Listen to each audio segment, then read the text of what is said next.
ଆପଣ ଦେଖୁଛନ୍ତି ବାବା ସିଦ୍ଧେଶ୍ୱରଙ୍କ ମନ୍ଦିର। ଯେବେ ତୁମେ ଧର୍ମରାଜ ଜିଟୁଙ୍କୁ ଦେଖିବ ସେବେ ମୁକ୍ତି ପାଇଯିବ। ସିଦ୍ଧେଶ୍ୱର ମନ୍ଦିର। हेलो भाई नमस्कार जय जगन्नाथ मु भुवन बाबी आपण मानक स्वागत करुच्ची मो यूट्यूब चैनल भुवन बाबी ब्लॉग को। तो आज आम सकाल सकाल पलि आसु बाबा सिद्धेश्वर मंदिर जोड़ा कि द्वापर जुगर मंदिर बोली कहती। यही जो पंचु पांडव जो आसते अज्ञातवास तो सी यही रही किछि दिन।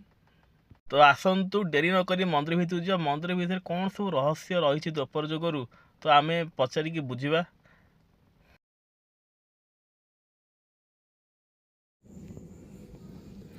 मंदिर आसे दुईटी बाट गोटे एपटे बुलिक आसो आम जो पटे आसलु एपटे आउ गोटे बाट अच्छे गोटे सीधा आसपर। यहाँ हूँ मंदिर बाबा सिद्धेश्वर चलते ऊपर को जा।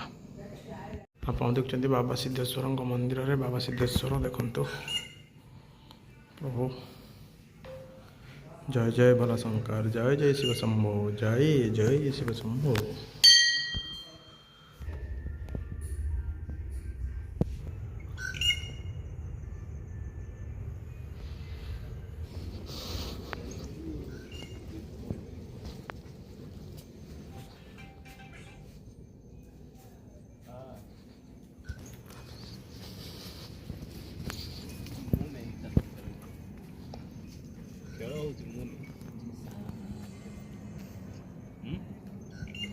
आप देखते सिद्धेश्वर मंदिर कितने सुंदर जगह देखते सिद्धेश्वर मंदिर। एपटे आप देखुं ब्रिज यहाँ हूँ से महानदी जहाँ कूले कूले आम बुली बुली आसलु आपको देखलु एत जगह। मु संतोष आपन स्वागत करुच्ची मोर आउ एक नुआ ब्लॉग रे। तो एबे आज से मैं पहुंचीछु एबे कटक नराज पाखे थिबा महादेव सिद्धेश्वर पीठरे। तो एबे पीठर विषय नना जानिबा मंदिर विषय जानिबा और ये पीठर महात्मा विषय जानिबा। नना आपन नाटा मते सिद्धेश्वर मंदिर केळु भाई बोली समस्त परिचित समस्त केळु भाई बोली समस्त जानती। मंदिर विषय किछि कहंतु। मंदिर बहुत पुरातन मंदिर द्वापर जुगर मंदिर ये द्वापर जुगर मंदिर पांडव मानक द्वारा मंदिर निर्मित होईछि। सेते पांडव माने पंचु पांडव जेतेबेले ठीक आथिले मंदिर निर्मित करिकि से मान जाइछन्ति एठु सिद्धि प्राप्त करिकि आंको ना सिद्धेश्वर देकी जाइछन्ति। पांडव मानक द्वारा मंदिर निर्मित है बहुत ये एठी कला पहाड़ आछि मंदिर बहुत महात्म्य अच्छी। ए ठाकुर भी बहुत प्रत्यक्ष ठाकुर बहुत आपन जहाँ भी थरे सीढ़ी चढ़ला मैंने कामना करके आप जहाँ कामना करेंगे से कामना पूर्ण होती अशेष लोक भक्तर मनस्कामना पूर्ण होती। बहुत पुरातन मंदिर कला पहाड़ एठिक आसी भांगी बहुत पुरातन मंदिर ये नाई से सेबेका जुगर नुहे जो कला पहाड़ आसिक जो लिंग भांगीदेला भांगी देइथिला से लिंग से उज्जवल नथिले से संपूर्ण भाव में नथिले छोट टिके लिंग टिके थिले तेणु तांकर ही किए आम मनमुखी बस तांकर ही स्वप्नादेश जड़े गुजराती लोक कहला से गुजराती लोक से लिंग आनिकी 50 वर्ष तले बसैथिला। एबे जो लिंग अछन 50 वर्ष तले बसथिला सेठी माने ओरिजिनल लिंग सेठी अछंती। हां जी भग्न अवस्था अछंती ता ऊपर नुआ लिंग। पंचु पांडव इति बसवास करथिले। पंचु पांडव अज्ञात वनवास जो आसते से विराट कटक रही विराट कटक चौद्वार आपंकर विराट कटक से विराट कटक रू एठिक आसते एठे आसी यज्ञ कर नौघोष राजा को उद्धार कले सर्पेश्वर से अष्टवक्र ऋषि देकी जाऊला नौघोष राजा से हूँ से साप्य देता से साप्य से साप्य देता जब तुम धर्मराज जिष्णु को देख से मुक्ति पाइज। तेणु सी हूँ से हूँ धर्मराज जिष्णु को हूँ भीम जाइला बेलपत्र फेलपत्र ना शुणिला जमी से धर्मराज जिष्णु ताकू भी सेठी जाइए मुख्य कले आउ सर्पेश्वर को आगे नदी कूले कूले अष्ट शंभु अच्छा 8टा महादेव मंदिर अच्छा 8 भाई बोली प्रमाण 8टा शंभु मान अच्छा अष्ट शंभु बोले आपणकर सिद्धेश्वर सुबुद्धेश्वर आउ विशेश्वर सर्पेश्वर आउ स्वप्नेश्वर सर्पेश्वर स्वप्नेश्वर रामेश्वर तापर मंचेश्वर धवलेश्वर 8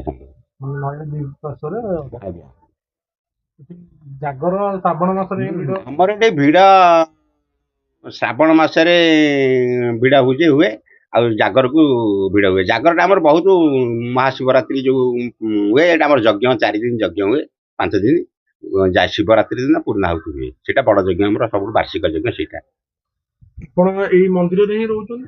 ନା ନା ନା ମୁଁ ମନ୍ଦିରରେ ଆଗରୁ ରହୁଥିଲି। ମୁଁ ସେ ଆଶ୍ରମରେ ରହୁଥିଲି। ଆଶ୍ରମରେ ଜଣେ ସାଧୁଙ୍କ ସାଙ୍ଗରେ ରହୁଥିଲି। ମୁଁ ମନ୍ଦିରରେ ଏବେ ମନ୍ଦିରରେ ରହୁଛି। ଏବେ କିନ୍ତୁ ରାତିରେ ରହୁନୁ ମନ୍ଦିର ଏବେ ରାତିରେ ଆମେ ସବୁ ପଳେଇ ଯାଉଛୁ। ଆଗରୁ କିନ୍ତୁ ରହୁଥିଲୁ। ଉପରେ ଯୋଉ ଅବଧୂତ ଅବଧୂତ ବାବା ଅଛନ୍ତି। ଅବଧୂତ ବାବା ଦେହାନ୍ତ ହେଇଯିବା ପରେ ଏବେ ଟିକେ ହଉଛି ଆଶ୍ରମରେ ଇଏ ହଉଛି। ଆମେ ସେତେବେଳେ ରହୁଥିଲୁ ଅବଧୂତ ବାବା ଥିଲାବେଳେ ସେ ପିରିୟଡରେ ଥିଲୁ। ଏବେ ଟିକେ ଭଗ୍ନ ଅବସ୍ଥା ଆଶ୍ରମଟା ଯେତେବେଳେ ବାବା ଆଜି ଚାଲିଗଲେ ତାକୁ ଟିକେ ରକ୍ଷଣାବେକ୍ଷଣ ଟିକେ ଇଏ ଅସୁବିଧା ହଉଛି। ତେଣୁ ଆମେ ତାକୁ ସୁବିଧା କରୁଛୁ ଯେ ଚେଷ୍ଟା କରୁଛୁ ତାକୁ ରକ୍ଷଣାବେକ୍ଷଣ କରି ତାକୁ ସୁରକ୍ଷା ଦବୁ ଆଉ। ବନ୍ଦ ଅଛି ଏବେ ଆଉ। ଟାଇମରେ ଆସିଥିଲି ଯାଇଛି ସେ ଜାଗାକୁ। ବର୍ତ୍ତମାନ ବନ୍ଦ କରିବାର ଉଦ୍ଦେଶ୍ୟ କିଛି ନାହିଁ। ବନ୍ଦ କରିବାର ଜଣେ ନିର୍ଦ୍ଦିଷ୍ଟ ଲୋକ ରହିଲେ ତା ଭିତରେ ନିଶାଡିଆ ପଶୁଛନ୍ତି। ବହୁତ ପ୍ରକାର ନିଶାଡିଆ ଲୋକ ପଶୁଛନ୍ତି। କିଏ କଣ ସେ ପାଇଁକା ଆମେ ଟିକେ ସଚେତନ ରହୁଛୁ। ଆମେ ଯେତେବେଳେ ଠିକ କରିବୁ ସେତେବେଳେ ଖୋଲିବୁ ଆଉ। ହଁ ଖୋଲା ରୁହେ ସବୁବେଳେ। ଜଣେ ରହିଲେ ଖୋଲା ହବ ନିଶ୍ଚୟ। ଯଦି କିଏ ନ ରହିବେ ଖୋଲା କଣ ସେ ହେଇଗଲା 6 ବର୍ଷ ଖଣ୍ଡେ ହେଇଯିବ। 7 ବର୍ଷ 6-7 ବର୍ଷ ହେଇଯିବ। ତାଙ୍କ ଦେହାନ୍ତ ପରେ ସେଟା ଏବେ ଆଜ୍ଞା ଆଜ୍ଞା। ଆଉ ଯୋଉ ଗୁମ୍ଫା ଗୁଡା ଦେଖାଯାଉଛି ଚାରିପଟେ ତାପରେ ମୁଁ ଦେଖିଲି ଗୁମ୍ଫା ବହୁତ ଅଛି। ଅନେକ କିଛି ଗୁମ୍ଫା ଗୁପ୍ତରେ ଅଛି। କିଛି ହଉଛି ଦେଖିବାର ଅଛି। ଆପଣ ସେ ମନ୍ଦିର ପାଖେ ଗୋଟେ ଗୁମ୍ଫା ଦେଖିଥିବେ। କେବଳ ହିଁ ସେଇ ଗୁମ୍ଫା ଥିଲା ମନ୍ଦିର ଥିଲା। ଆଉ ଏଠି ଆଉ ଯାହା ସବୁ ଆମେ ମଣିଷ କୃତ୍ୟ ସବୁ କରିଛୁ ତିଆରି କରିଛୁ। ନହେଲେ କେବଳ ଗୁମ୍ଫା ମନ୍ଦିର ହିଁ ଥିଲା। 50 ବର୍ଷ ତଳେ 30 ବର୍ଷ ତଳେ ଆମେ ଦେଖିଛୁ ସେଇ ଗୁମ୍ଫା ମନ୍ଦିର ଥିଲା। ଏଠି କିଛି ଘର ଫର ସିଡି ଫିଡି କୌଣସି ନଥିଲା। ଖାଲି ଚାଲି ଚାଲିକା ଆସନ୍ତି ଲୋକ ଦର୍ଶନ କରିକି। ବିଶେଷ ଲୋକ ବି ଆସନ୍ତି ନା ଜାଣିନଥିଲେ ବି ସେତେବେଳେ ବି ଲୋକ ଜାଣିନଥିଲେ ଯେ ଏଠାରେ ମନ୍ଦିର ଅଛି ବୋଲି।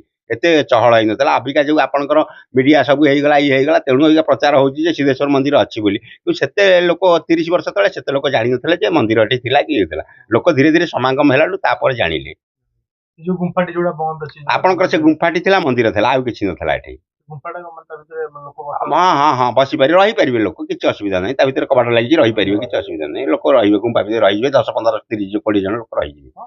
ଏତେ ବଡ ଗୁମ୍ଫା? ଆଜ୍ଞା 7-8 ଜଣ ଲୋକ ଶୋଇପାରିବେ ସେ ଗୁମ୍ଫାରେ। 10 ଜଣ ଲୋକ ଶୋଇପାରିବେ। ଯୋଉ କବାଟ ଯୋଉଟା ଆଜ୍ଞା ଆଜ୍ଞା ଏଇ ଚାରିପଟେ ବହୁତ ଆଜ୍ଞା ଆଜ୍ଞା। ଆର ଆଉ ତା ସହିତ ମାନେ ରହସ୍ୟ କିଛି ମାନେ ମିଶିକି ଅଛି ମାନେ ଧର ଆମର ଯେମିତି ଆପଣ କହିଲେ ଦ୍ୱାପର ଯୁଗର ରହସ୍ୟମୟ ସିଦ୍ଧେଶ୍ୱର ହଉଛନ୍ତି ରହସ୍ୟମୟ। ମୋ ଜାଣିବା ଭିତରେ ମୋ ବ୍ୟକ୍ତିଗତ କଥା କହୁଛି ସିଦ୍ଧେଶ୍ୱର ହଉଛନ୍ତି ରହସ୍ୟମୟ। ତାଙ୍କ ରହସ୍ୟ ଯିଏ ଜାଣିଛି ସେ ଏଠି ଜାଗା ଉପରେ ଇଏ ରହିଛି। ସିଏ ହଉଛନ୍ତି ରହସ୍ୟମୟ।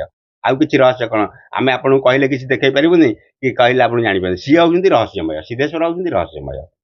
କଳାପାହାଡ଼ ଆକ୍ରମଣ ହେଇଥିଲା। ହଁ ଆପଣ ମାନେ ଏଠି ଦେଖିଲେ ଶୁଣିଲେ ନନାଙ୍କଠୁ ମନ୍ଦିରର ମହାତ୍ମ୍ୟ।